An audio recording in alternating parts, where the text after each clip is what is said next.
Ողջույն, ես այսօր Մարտունի քաղաքում եմ և լինելու եմ ձեր ճամփի ընկերը Մարտունի քաղաքում։ Ես հիմա իմ առաջին կետը որտեղ որ պետք է լինեմ, դա Տիկին Անահիտի տունն է։ Մենք այսօր Տիկին Անահիտի հետ լինելու ենք ձեր ընկերները, ձեր ճանապարհի ընկերները, ու միասին ձեզ ուղեկցելու ենք Մարտունի քաղաքով ու նրա հարակից տարածքներով։ Ողջունենք Տիկին Անահիտին հիմա։ Բարև ձեզ։ Բարև եք եկել Մարտունի, ուրախ եմ։ Ուրեմն Տիկին Անահիտը թանգարանի տնօրենն է ու ինքը տենց Մարտունի շատ լավ կերպարներից է, ու մենք այսօր միասին զբոսնելու ենք ամբողջ Մարտունիով, իր հարակից տարածքներով, լիքը հավես ու հետաքրքիր բաներ ենք տեսնելու, իմանալու։ Մարտունին վերաբնակեցվել է 1828-30-ական թվականներին, բնիկները եկել են հիմնականում Ալաշկերտի Մանգասար քաղաքից, Ալաշկերտի Մուշ, դիր Ալաշկերտից են Մարտունու տարածաշրջանի բնակիչները եկել, ընդամենը 60 ընտանիք է եկել Մարտունի, որից 15-ը սերունդ չեն տվել և 45-ն է սերունդ տվել, կոչվել է ներքին Կզնոտ, հետո ներքին Ղարանլուղ, իսկ հոկտեմբեր հեղափոխության մեծ մարտիկ Մարտունու անունով, Միասնիկյան անունով կոչվել է Մարտունի, և քանի որ Միասնիկյան նաև շատ մեծ ներդրում ունի զարգացման համար, մենք մինչև հիմա կրում ենք այդ անունը։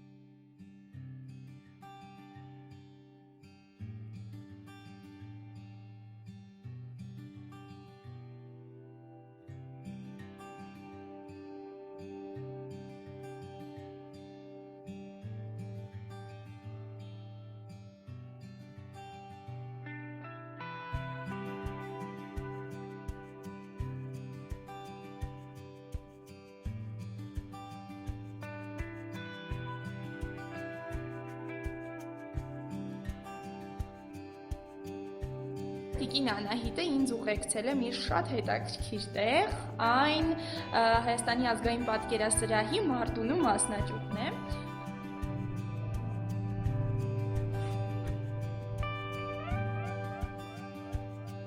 Շատ հայտնի կտավներ, որոնք որ դուք կարող եք ուղղակի անընդհատ հանդիպել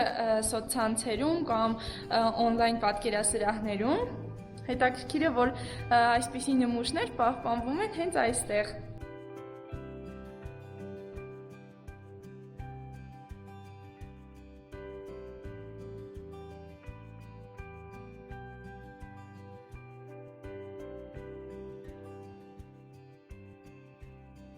Ուղղակի մեկ-երկու խոսքով ասեմ, եթե դուք արվեստասեր մարդ եք, կարող եք Մարտունի գալուց մտնել անպայման Հայաստանի ազգային պատկերասրահի Մարտունու մասնաճյուղ ու այստեղ էլ ձեզ համար գտնել շատ հետաքրքիր նկարներ, գեղանկարներ, քանդակներ եւ այլն։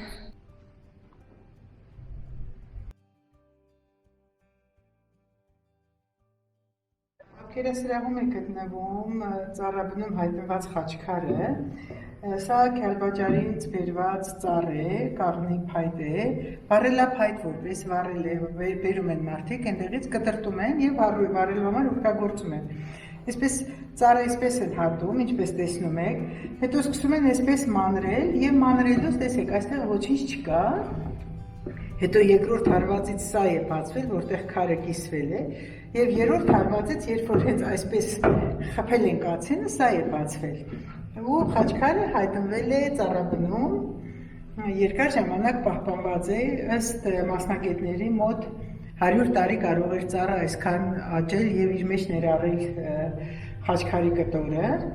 Մի անգամ մենք Ֆրանսիայից հյուրեր ունեցանք, իրենք ասում են, եթե երկար ժամանակ քարը մնում է կենդանի օրգանիզմում, որոշակի էներգետիկ դաշտ ունի, և հիմա մեր մոտ չգիտես ինչի, որ գալիս են ձեռքը դնում են քարի վրա և երազանք է պահում։ Ասում են երազանք իր կատարը չեմ փորձել, չգիտեմ։ Հեսա ես էլ իմ երազանքը կպահեմ։ Դե, ոնց որ Տիկին Անահիտը ասեց, քանի որ այս խաչքարը շատ մեծ էներգետիկ դաշտ ունի ու հնարավոր է, որ նաև ասում են, որ երազանքը կարող է իրականանալ, փորձենք, տեսնենք, հետո կպատմեմ։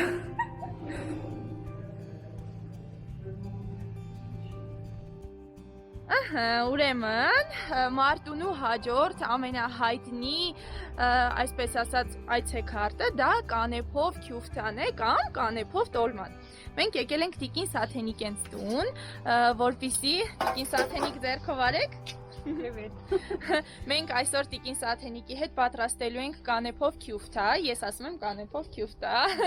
որ տոլմա է տարածված ուրիշ տեղերում, բայց Մարտունիում ասում են կանեփով քյուֆթա։ Իսկ քանի որ մենք Մարտունիում ենք, պետք է խոսել մարտունա լեզվով։ Մարտունու քյուֆթա։ Ահա։ Ուրեմն հիմա գնում ենք քյուֆթայի համար աղալու կանեփը։ Իդեպ դա շատ հետաքրքիր բան է, ես երբեք չեմ տեսել ու հիմա դուք էլ կտենաք իմանաք, ես էլ կտենամ իմանամ, թե այդ ինչ է իրանից ներկայացնում։ Սկսում ենք։ Հիմա այստեղ Տիկին Սաթենիկը արդեն ամեն ինչ պատրաստել է։ Մենք սկսելու ենք աղալ կանեփը։ Գնացինք, տեսնենք ինչ է լինելու վերջում։ Քանի որ կանեփով քյուֆթան բավականին երկար է եփվում, Տիկին Սաթենիկը մեզ համար արդեն պատրաստել է համտեսի համար ու հեսա մոտիկից ցույց կտամ ինչա։ Մենք համտեսելու ենք սա, բայց մինչ այդ նաև կփորձենք մի փոքր տենց մաստեր կլասի նման մի բան անել, թե ինչպես են պատրաստում, ոնց է այդ ամեն ինչը լինում եւ այլն։ Սա արել են ընդհանուր առմամբ ձմեռն է եպքում, թթու թփով աղացած ծավալով, թե ծավալը երկրորդ հացն է, սենց ոնց որ ոնց ասում կշտացնող ավելի շատ։ Եփել են մեծի մասամբ մեծ մոնակատս էր եփում, թոնջի վրա մեծ 50-60 լիտրանոց մեծ բակերով ու այդքանը փաթաթում էին իրանք այդ մեծ կանաչով էլ, այդ հարսներն օգնում էին, տղամարդիկ կանեփն էին աղում, դե մի քիչ չէր էլի, արդեն մի 5-6 կիլոյի չափով հələ շատ կանեփ էր աղացվում ու այս ընթացքը արդեն թոնջի վրա եփում էին, դնում էին այնտեղ ու ինքը բանն է, որ ծմերը սառ էր մնում, չէր փչանում, կարող է մի շաբաթ տենց օգտագործեի։ Քանի որ կանեփ աղալը բավականին բարդ ու դժվար է, մենք պետք է աղայինք այսպիսի աղացով, բայց ինչ որ սրանով չստացվեց ու Տիկին Սաթենիկը եւ իր ամուսինը գնացին ուրիշ աղաց բերելու։ Գնանք տեսնենք ինչ են անում, որտեղ են։ Մի քիչ պահենք։ Էսի առաջին բանն է, այսպես ասած, անգամ պետք է այնքան աղալ, մինչև կանեփը դառնա պլաստիրինի, ոնց որ Տիկին Սաթենիկը ասեց, կամ մսի նման, տենց դուրս գա արդեն աղացի միջից։ Քիչ արդեն կդառնա այդպես, էլի, երրորդ։ Հա, ուղղակի էսի մանր։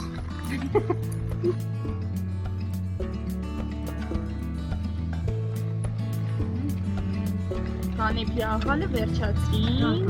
Դա վերջն է։ Անոց գնում ենք ընդեղ, որ արդեն պատրաստ մնա սենց։ Հա։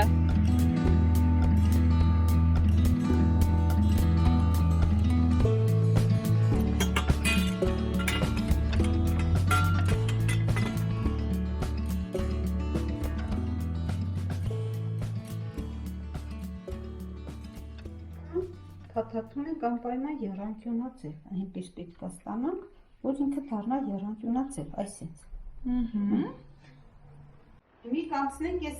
ստեղ արդեն ես մեր Մինչև Տիկին Սաթենիկը որոշում արդեն ինչին կանցնի։ Ես արագ ուտելու գործը ինչ հասցնեմ, էլի։ Ես սիրում եմ թթուկ աղամբ, հիշում եմ այն ժամանակ, երբ որ տատիս պատրաստում էր տենց ծմերվա համար թթուկ աղամբ էր դնում, ու մենք տենց թորնիկներով հավաքվում էինք ու սկսում էինք փախցնել թթուկ աղամբները։ Դրա համար համ էլ ոնց որ մանկության համ լինի իմ համար։ Սենյակային ջերմաստիճանի այսպես մի քիչ գոլ ջրով արդեն տրոնում ենք, սենց մինչև ինքը լուծվի։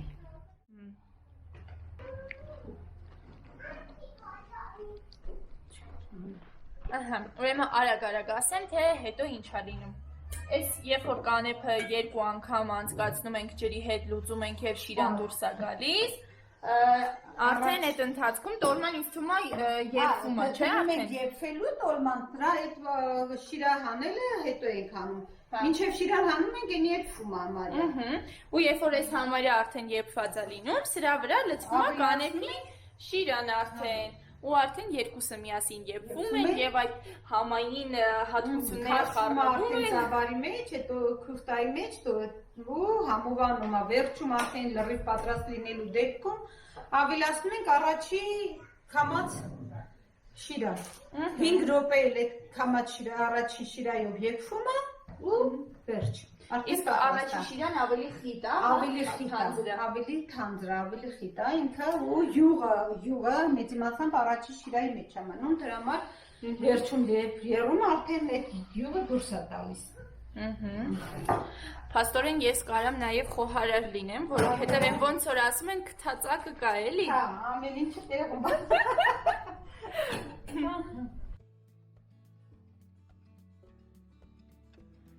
Հիմա երկար սպասված պահն է արդեն մոտեցել, Տիկին Սաթենիկը լցնում է մեր կանեփով քյուֆտան ու գնալու ենք փորձելու, համը տեսնենք։ Էսի սենց իրա շիրան պետք իրա հետ լինի, որ ինքը համով լինի, մենակ իրա իմաստը սա է։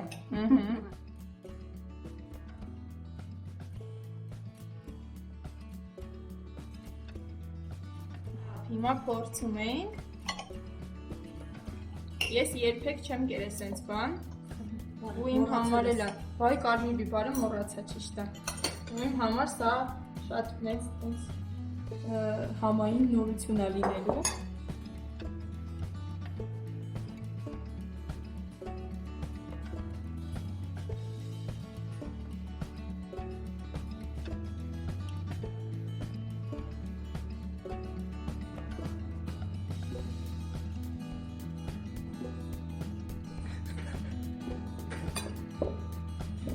Չգիտեմ ինչ ասեմ։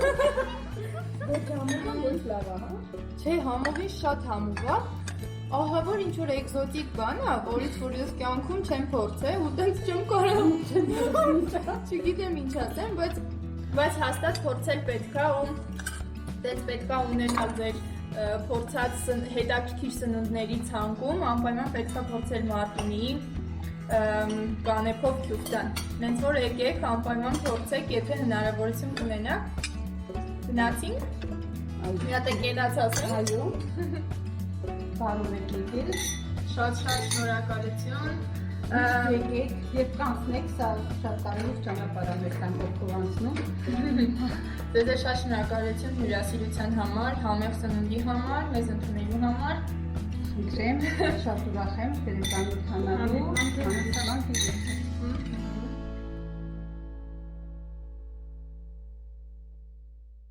Չէ, ես սպասում որ այսքան հեռու կերթամ, դա լրիվ չէր ընդհանրապես։ Նույնիսկ պարզապես ասում եմ քայլի դեպի սերդ, մնացածը ինքն իրան կգա։ Իսկ ես ձիեր, սարերն ու ազատությունը սիրել եմ մանկուց։ Այդպես քայլեցի Ինչպես տեսնում եք, ես քայլեցի, իրանք էլ քայլեցին, ես դեպի իրանք, իրանք էլ դեպի ինձ։ Հիմա քանի որ դուք տենց ոնց որ թե չեք հասկանում, թե ստեղի ինչ է կատարվում, ես ձեզ ասեմ երկու բառով։ Մենք քայլում ենք դեպի սեր, գնում ենք դեպի Տիգրանի ձիարշավարան, Տիգրան ծանոթացնենք։ Welcome in Asp Horse Riding Club։ Լրիվ։ Մենակ խնդրում եմ ձիերի մոտ այդպիսի ամերիկյան հնդկացիներին իշխեցնող չի չեր չանել, որտեղ իրենք պրիերաների ձիեր չեն, իրանք խեղճ սարերի ձիեր են։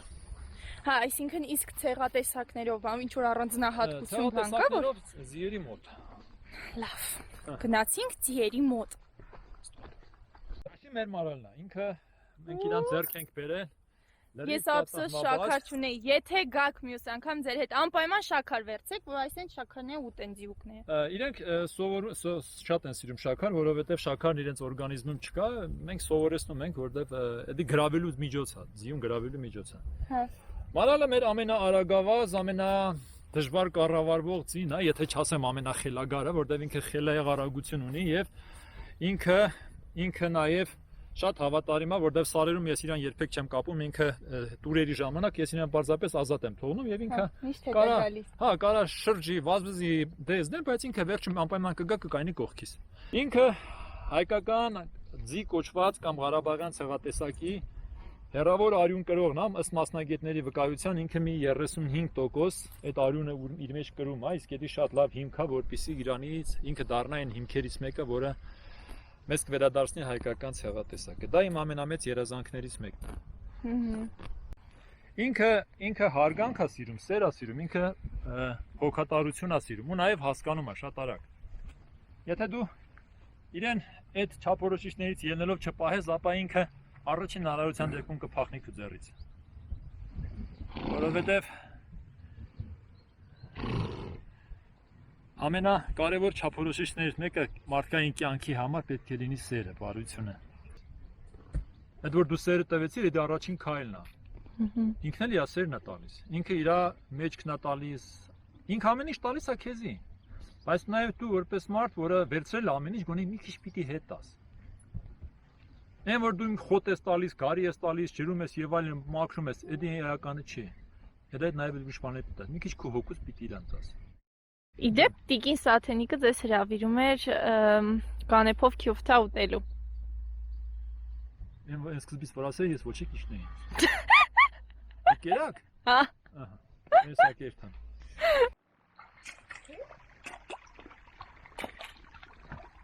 Всё, մեծի դժխոջան, դե գնա, բալես։ Դժխո, այդ կողմ չէ։ Ազատության, ահա որ մեծ սիրո, երջանկության մի քանի րոպեներ եմ ունեցել Տիգրանի ձիարշավարանում։ Իդեպ ես այսօրվա այցից հետո հասկացա, որ ես հաստատ ուզում եմ իմ սեփական ձին ունենալ ու ես պատրաստվում եմ գնել իմ սեփական ձին։ Այնպես որ շարունակեմ իմ ճանապարհը, հետո ես հաստատ կվերադառնամ այստեղ ու Տիգրանի հետ միասին մենք կընտրենք իմ ձին։ Իմ ճանապարհը շարունակվում է Մարտունի քաղաքում ու ես ու Տիկին Անահիտը եկել ենք բացահայտելու Մարտունիում նոր այլ տարածքներ ու գնալու ենք միասին նաև Մադինա։ Իսկ հիմա մենք որտեղ ենք Տիկին Անահիտ։ Երբ որ մենք ուզում ենք գնալ Մադինա եւ բարձրանալ Արմաղաններ, հենց ուղիղ ճանապարհին Հայաստանի Հանրապետության ամենամեծ գյուղական համայնքում Ներքին Գետաշենում մենք ձեր համար կբացահայտենք այս փոքրիկ եկեղեցին, որը դրսից որևէ բան ձեզ չի ասի, բայց եթե ես ձեզ ասեմ, որ սա ընդամենը մի փլված, քանդված շինություն էր, գերաները կախված, եւ այս համագյուղացիներից մեկը որոշեց նորոգել, ու երբ սկսեցին վերանորոգման աշխատանքները, զարմանալիորեն այս փոքրիկ շենքից մոտ 1000 խաչքար դուրս եկավ, եւ հիմա դուք տեսնեք այդ խաչքարերը։ Վաու, գնացինք տեսնենք խաչքարերը։ Այդ խաչքարերը տեսնենք, հետո մտնենք ներս, աչա։ Հա, այս կողմի վրա։ Փաստորեն չենք մտնում ներս։ Իհարկե, որտեղ մենք կարող ենք տեղավորել։ Գնացինք։ Այդ խաչքարերը ո՞նց են կարողանում։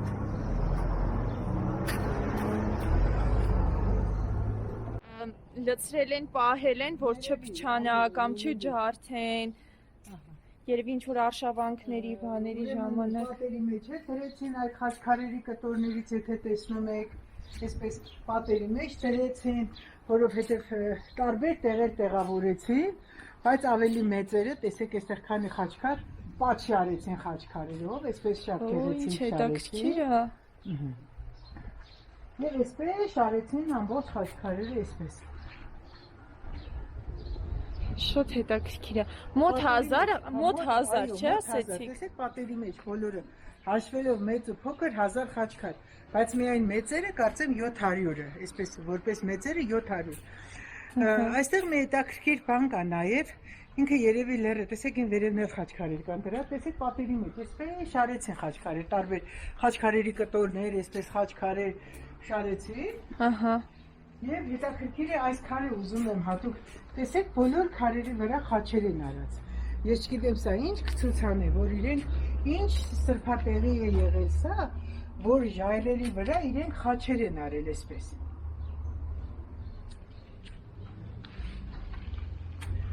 Ուզում եմ հատուկ նշեմ այն մեծ ժայռը, որ դուք տեսնում եք,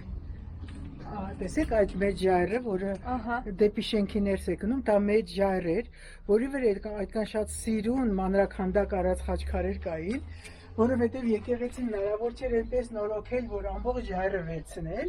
այդ ժայռի մի մասը մնացել է դրսում, մի մասը հիմա մենք ներսում կտեսնենք։ Հիմա որ ներս մտնենք Այդ կտեսնենք ժայռի քեզ։ մի մասը մենք ներսում կտեսնենք։ Հրաշալի։ Վերևներ, տեսնում եք, բոլորը խաչքարեր են։ Ահա։ Այսինքն մի փոքրիկ տարածքում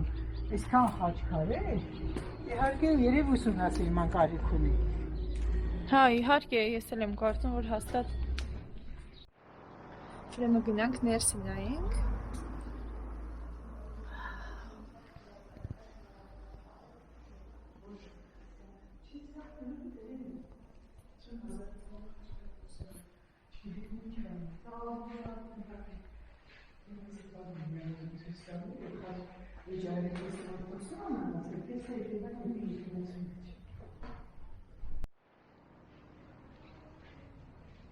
Տեսեք, սա այդ մեծ ժայռի մի հատվածն է,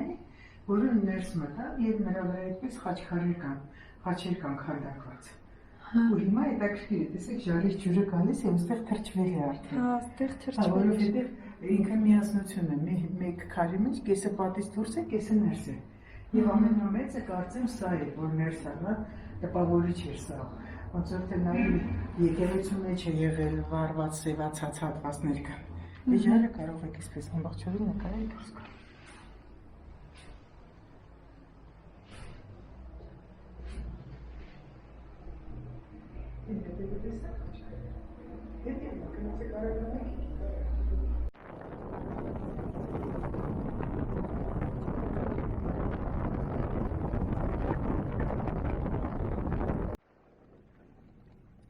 Մինչև Մադինա հասնելը Տիկին Անահիտը ուզում է մեզ պատմի մի քիչ այս գեսի մասին, որը որ կառուցվել է որ գետի վրա, Տիկին Անահիտ։ Արկիչի գետի վրա։ Արկիչի գետի վրա կառուցված այս գեսը։ Մադինայի հիդրոէլեկտրոկայանն է 40-ական թվականներին մեր տարածաշրջանի էլեկտրականություն ապահովող միակ օբյեկտն է եղել եւ մեր տարածաշրջանում միակն է, որ կառուցվել է գերմանացի գերիների ձեռքերով։ Շատ սիրուն ճաշակով կառուցված է, ներսում գերաներ ամեն ինչ դրած է տուրբիները եւ սովետ իշխանության ժամանակ տեսեք թե ինչպես էր ոչ թե հիմիկվա նման ջուրը լցնում են տրուբաների մեջ եւ ամբողջ էկոհամակարգը փչացնում են, այլ մեծ առու է պատրաստված, կանալ այնտեղից գալիս է, այն որ տեսնում եք, այնտեղից իջնում է ջուրը, որպեսզի ոչ ձուկը փչանա, ոչ գետին վնասնան, ոչ կենդանական աշխարհը, գալիս է տուրբինը պատտեսնում է, նորից գնում լցվում է գետը։ Շատ վերևի տարածքից մեծ կանալ է բավական երկար տարողությամբ, մոտ 6 կամ 8 կիլոմետր երկարությամբ, որպեսզի այդ ջուրը ավելի բարձր տարածքից գա եւ բան ապահովի։ Սա նույնպես իր տեսակով հետաքրքիր կլինի գալ, նստել, նայել, ուսումնասիրել, ուղղակի դեռ ինքը շատ անխնամ վիճակում է այս պահին։ Բայց որպես մշակութային արժեք, ինքը հետաքրքիր շինություն է։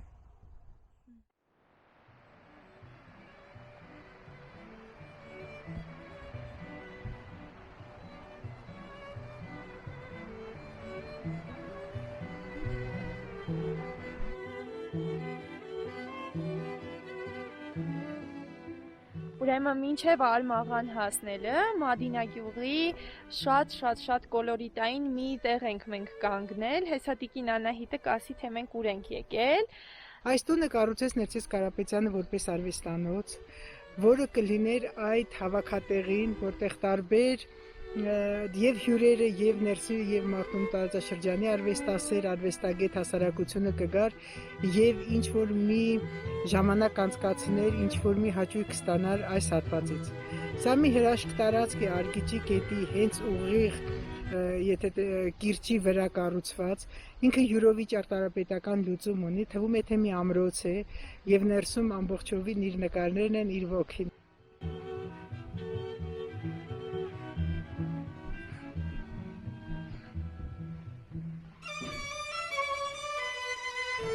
Ներսես Կարապետյանը 1980-ական թվականներին աշխատել է Մադինայի միջնակարգ դպրոցում որպես նկարչության ուսուցիչ։ 2004 թվականին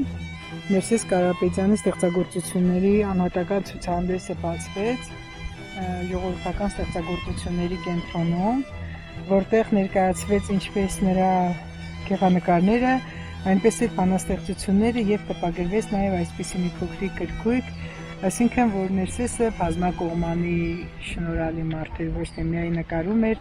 նա գրում էր, նա ստեղծագործում էր, նա հրաշալի նաեւ մանկավարժ էր բացի գեղանկարիչ լինելուց։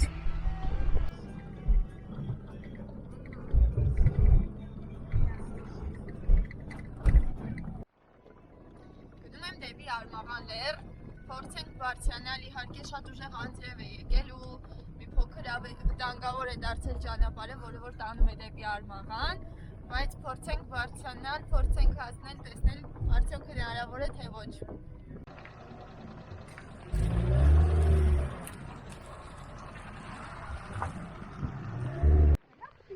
Ay, հեսա։ Ես եկա ու վերջապես հասել եմ Մարտունիի ջամփի ընկերոջ վլոգի ամենավերջին կետին եւ այն է Արմաղան լեռը։ Ուրեմն, քանի որ անձրև եկավ ու մենք ցավոք չկարողացանք բարձրանալ վերև, որպեսզի ես ձեզ ցույց տամ, թե ինչքան սիրուն լճակ կա Արմաղանի հենց գագաթին, որը որ խառնարանային լիճ է, շատ սիրուն, անձրև է, վտանգավոր է բարձրանալ ու չենք բարձրանում, բայց հիմա ես Արմաղանի ստորոտին եմ, Արմաղանը իմ թիկունքում, այնպես որ այսքանով ավարտվում է իմ ճանապարհորդությունը Մարտունի քաղաք եւ նրա հարակից շրջաններ, Մադինա գյուղ եւ Արմաղան լեռ։